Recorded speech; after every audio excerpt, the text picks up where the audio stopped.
ಆಜಿ ಮಸಾಲ. ಎಂತ ಅಡಿಗೆಯ ರುಚಿಯಾಗೋ ರಹಸ್ಯವು 20 ರೂಪಾಯಿ. ರಾಜ್ಯದಲ್ಲಿ ಕಾವೇರಿ ನೀರು ಹಂಚಿಕೆ ವಿವಾದ ಮತ್ತೊಮ್ಮೆ ಕಾವೇರಿದೆ. ಸಿಡಬ್ಲ್ಯೂಆರ್ಸಿ ತಮಿಳುನಾಡಿಗೆ 15 ದಿನಗಳ ಕಾಲ ನೀರು ಹರಿಸುವಂತೆ ಕರ್ನಾಟಕಕ್ಕೆ ಸೂಚನೆ ನೀಡಿದ ಬೆನ್ನಲ್ಲೇ ರಾಜ್ಯದಲ್ಲಿ ತೀವ್ರ ಆಕ್ರೋಶ ವ್ಯಕ್ತವಾಗಿದೆ. ಮಂಡ್ಯದಲ್ಲಿ ಕನ್ನಡ ಪರ ಸಂಘಟನೆಗಳು ಭಿಕ್ಷಾಟನೆ ನಡೆಸಿ ಪ್ರತಿಭಟನೆ ನಡೆಸಿದ್ರೆ ಕಾಂಗ್ರೆಸ್ ಶಾಸಕರು ಕೂಡ ನೀರು ಹರಿಸಬಾರದು ಎಂದು ಆಗ್ರಹಿಸಿದರು. ಮತ್ತೊಂದೆಡೆ ಸರ್ಕಾರ ಮೇಲ್ಮನವಿ ಸಲ್ಲಿಸುವ ಸುಳಿವು ನೀಡಿದ್ದು ಸಿಎಂ ವಿರುದ್ಧ ಬಿಜೆಪಿ ವಾಗ್ದಾಳಿ ನಡೆಸಿದೆ. ರಾಜ್ಯದಲ್ಲಿ ಮತ್ತೆ ಜೋರಾಯಿತು ಕಾವೇರಿ ಕಿಚ್ಚು. ತಮಿಳುನಾಡಿಗೆ ನೀರು ಬಿಡಲು ಸಿಡಬ್ಲ್ಯೂಆರ್ಸಿ ಸೂಚನೆ. ರಕ್ತ ಕೊಟ್ಟೆವು, ನೀರು ಕೊಡಲ್ಲ ಎಂದು ರೈತರ ಕಿಚ್ಚು.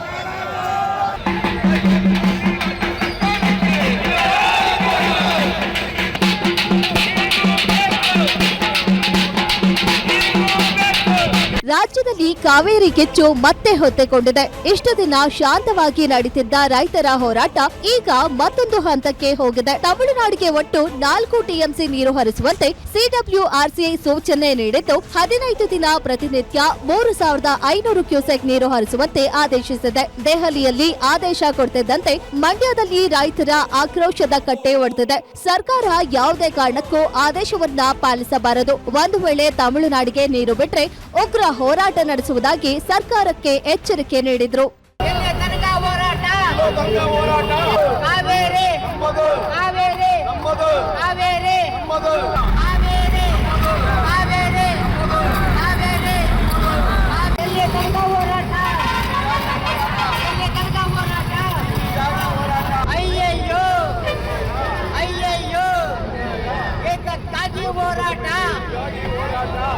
ಎಸ್, ತಮಿಳುನಾಡಿಗೆ 15 ದಿನಗಳ ಕಾಲ ಪ್ರತಿದಿನ 3500 ಕ್ಯೂಸೆಕ್ ನೀರು ಹರಿಸುವಂತೆ ಸಿಡಬ್ಲ್ಯೂಆರ್ಸಿ ಸೂಚನೆ ನೀಡಿದ್ದ ಬೆನ್ನಲ್ಲೇ ಮಂಡ್ಯದಲ್ಲಿ ಕನ್ನಡ ಪರ ಸಂಘಟನೆಗಳು ಬೀದಿಗಿಳಿದು ಕೆಂಡ ಕಾರಿದ್ರು. ಮೈಸೂರು ಬೆಂಗಳೂರು ಹೆದ್ದಾರಿಯ ಕುವೆಂಪು ವೃತ್ತದಲ್ಲಿ ಭಿಕ್ಷಾಟನೆ ಉರುಳು ಸೇವೆ ನಡೆಸಿ ಪ್ರತಿಭಟನೆ ಮಾಡಿದ್ರು. ಸಿಡಬ್ಲ್ಯೂಆರ್ಸಿ ಆದೇಶದ ವಿರುದ್ಧ ಧಿಕ್ಕಾರ ಕೂಗಿ ಯಾವುದೇ ಕಾರಣಕ್ಕೂ ತಮಿಳುನಾಡಿಗೆ ನೀರು ಹರಿಸಬಾರದು ಎಂದು ಒತ್ತಾಯಿಸಿದ್ರು. ಒಂದು ವೇಳೆ ಒತ್ತಡಕ್ಕೆ ಮಣಿದು ನೀರು ಹರಿಸಿದ್ರೆ ಉಗ್ರ ಹೋರಾಟ ನಡೆಸುವುದಾಗಿ ಎಚ್ಚರಿಸಿದ್ರು. ತಮಿಳುನಾಡಿಗೆ ನೀರನ್ನ ಏಕೆ ಬಿಡಕ್ಕೆ ಆದೇಶ ಮಾಡಿದ್ರಿ? ಸಿಡಬ್ಲ್ಯೂಆರ್ಸಿ ಹುಚ್ಚು ಬಂದಿದೆ. ಸಿಡಬ್ಲ್ಯೂಆರ್ಸಿಗೆ ದಯಮಾಡಿ ನಮ್ಮ ನೇರ ಆಗ್ರಹ, ಬೆಂಗಳೂರಿನ ಜನತೆ, ಚಲನಚಿತ್ರ ನಟರು, ವಿವಿಧ ಸಂಘಟನೆಗಳು ನಾಳೆಯಿಂದ ಬೀದಿಗಿಳಿಬೇಕು, ಹೋರಾಟ ಮಾಡ್ಬೇಕು. ಕಾವೇರಿ ನೀರು ಯಾರೇ ಕುಡಿಲಿ ಅವರು ಹೋರಾಟ ಮಾಡ್ಬೇಕು. ಇಲ್ಲ ಅಂದ್ರೆ ಬೆಂಗಳೂರಿಗೆ ಹೋಗೋ ನಮ್ಮ ಕನ್ನಮಡಿ ಕಟ್ಟೆಯಿಂದ ಬೆಂಗಳೂರಿಗೆ ಹೋಗೋ ಪೈಪ್ ಲೈನ್ ಒಡೆದಾಕ್ತಿವೆ. ಇದೇ ವೇಳೆ ಮಂಡ್ಯದಲ್ಲಿ ಮಾತನಾಡಿದ ಕಾಂಗ್ರೆಸ್ ಶಾಸಕ ಗಣಿಗ ರವಿಕುಮಾರ್, ರಾಜ್ಯದಲ್ಲಿ ಕುಡಿಯುವ ನೀರಿನ ಸಂಕಷ್ಟ ಇರುವ ಸಂದರ್ಭದಲ್ಲಿ ಯಾವ ಆಧಾರದ ಮೇಲೆ ನೀರು ಬಿಡುವಂತೆ ಆದೇಶ ನೀಡಲಾಗಿದೆ ಅರ್ಥವಾಗ್ತಿಲ್ಲ. ತಮಿಳುನಾಡಿನಲ್ಲಿ ಕಾವೇರಿ ನೀರು ಅಪಾರ ಪ್ರಮಾಣದಲ್ಲಿ ಸಮುದ್ರಕ್ಕೆ ಹರಿಯುತ್ತಿರುವುದನ್ನ ತಾವು ಕಂಡಿದ್ದೇವೆ ಎಂದು ಹೇಳಿದ್ರು. ಮೇಕೆದಾಟು ಯೋಜನೆಗೆ ತಮಿಳುನಾಡು ಅಣೆಕಟ್ಟು ನಿರ್ಮಿಸಿಕೊಂಡು ನೀರನ್ನ ಉಳಿಸಿಕೊಳ್ಳಲಿ ಎಂದು ಸಲಹೆ ನೀಡಿದ್ರು. ಮನವರಿಕೆ ಮಾಡಿಕೊಟ್ಟಿದೀವಿ. ಅವರೇನು ಅಂದ್ರೆ 35 ಟಿಎಂಸಿ ಈ ಜುಲೈಯಲ್ಲಿ ಬಿಡಬೇಕಾಗಿತ್ತು, ಅಟ್ಲೀಸ್ಟ್ 4 ಟಿಎಂಸಿ ಬಿಡಿ ಅಂತ ಅವರು ಸಾಮಾಜಿಕ ನ್ಯಾಯದ ಲೆಕ್ಕಾಚಾರದಲ್ಲಿ ಕೇಳಿದ್ದಾರೆ. ಈಗ ನಾವು ಅವ್ರು ಕೇಳಿರೋ ತಪ್ಪು, ನಮ್ಮವರು ವೀಕ್ ಅಂತ ನಾವು ಹೇಳೋದಕ್ಕಾಗಲ್ಲ.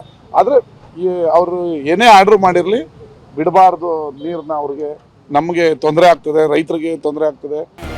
ಇನ್ನೊಂದೆಡೆ ದೆಹಲಿಯಲ್ಲಿ ಪ್ರತಿಕ್ರಿಯಿಸಿದ ನೀರಾವರಿ ಸಚಿವ ರಾಮಲಿಂಗಾರೆಡ್ಡಿ, ಸಿಡಬ್ಲ್ಯೂಆರ್ಸಿ ಸಭೆಯಲ್ಲಿ 15 ದಿನಗಳ ಕಾಲ 3500 ಕ್ಯೂಸೆಕ್ ನೀರು ಬಿಡುವಂತೆ ಸೂಚನೆ ಬಂದಿದೆ. ಆದರೆ ಕೆಆರ್ಎಸ್ನಲ್ಲಿ ಕೇವಲ 8 ಟಿಎಂಸಿ ನೀರಿದ್ದು ರಾಜ್ಯದಲ್ಲಿ ಕುಡಿಯುವ ನೀರಿನ ಸಮಸ್ಯೆ ಎದುರಾಗಿದೆ. ಹೀಗಾಗಿ ಸಿಡಬ್ಲ್ಯೂಆರ್ಸಿ ಮುಂದೆ ಮೇಲ್ಮನವಿ ಸಲ್ಲಿಸುವ ಕುರಿತು ಸಿಎಂ ಜೊತೆ ಚರ್ಚಿಸಿ ಅಂತಿಮ ತೀರ್ಮಾನ ಕೈಗೊಳ್ಳಲಾಗುವುದು ಎಂದು ತಿಳಿಸಿದರು. CWRC meeting, regulatory committee meeting ಇತ್ತು. ಅವರು 3500 ಕ್ಯೂಸೆಕ್ ನೀರು 15 ದಿನಕ್ಕೆ ಬಿಡಿ ಅಂತ ಹೇಳಿದ್ದಾರೆ.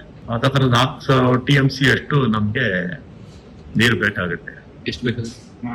4 ಟಿಎಂಸಿ ಅಷ್ಟು ಬೇಕಾಗುತ್ತೆ. 15 ದಿನ ಬಿಡಿ ಅಂತ ಹೇಳಿದ್ದಾರೆ. ನಾವು CWMAಗೆ ಅಪೀಲ್ ಹೋಗ್ಬೋದು, ಅದು ತೀರ್ಮಾನ ಮಾಡ್ಬೇಕು. ಅಪೀಲ್ ಹೋಗ್ಬೇಕು ಬೇಡ ಅಂತ ಮುಖ್ಯಮಂತ್ರಿ ಹತ್ರ ಚರ್ಚೆ ಮಾಡಿ ತೀರ್ಮಾನ ತಗೊಂಡು. ಸರ್ಕಾರದ ವಿರುದ್ಧ ಬಿಜೆಪಿ ನಾಯಕರು ತೀವ್ರ ವಾಗ್ದಾಳಿ ನಡೆಸಿದ್ರು. ವಿಪಕ್ಷ ನಾಯಕ ಆರ್ ಅಶೋಕ್ ಸರ್ಕಾರದ ವೈಫಲ್ಯದಿಂದಲೇ ಕರ್ನಾಟಕಕ್ಕೆ ಈ ಪರಿಸ್ಥಿತಿ ಬಂದಿದೆ ಎಂದು ಆರೋಪಿಸಿದ್ರು. ರೈತರಿಗೆ ನೀರಿಲ್ಲ, ಬೆಂಗಳೂರಿನಲ್ಲೂ ಕುಡಿಯುವ ನೀರಿನ ಸಮಸ್ಯೆ ಎದುರಾಗಿರುವಾಗ ಪ್ರತಿದಿನ 3,500 ಕ್ಯೂಸೆಕ್ ನೀರು ಹರಿಸುವ ಆದೇಶ ಬರಸಿಡಲಾಗಿದೆ ಎಂದರು. ಮತ್ತೊಂದೆಡೆ ಬಿಜೆಪಿ ಹಿರಿಯ ನಾಯಕ ಸಿಟಿ ರವಿ ಹಿಂದೆ ನಮ್ಮ ನೀರು ನಮ್ಮ ಹಕ್ಕು ಎಂದು ಹೋರಾಟ ನಡೆಸಿದ ಕಾಂಗ್ರೆಸ್ ನಾಯಕರು ಈಗ ಅಧಿಕಾರದಲ್ಲಿದ್ದಾರೆ.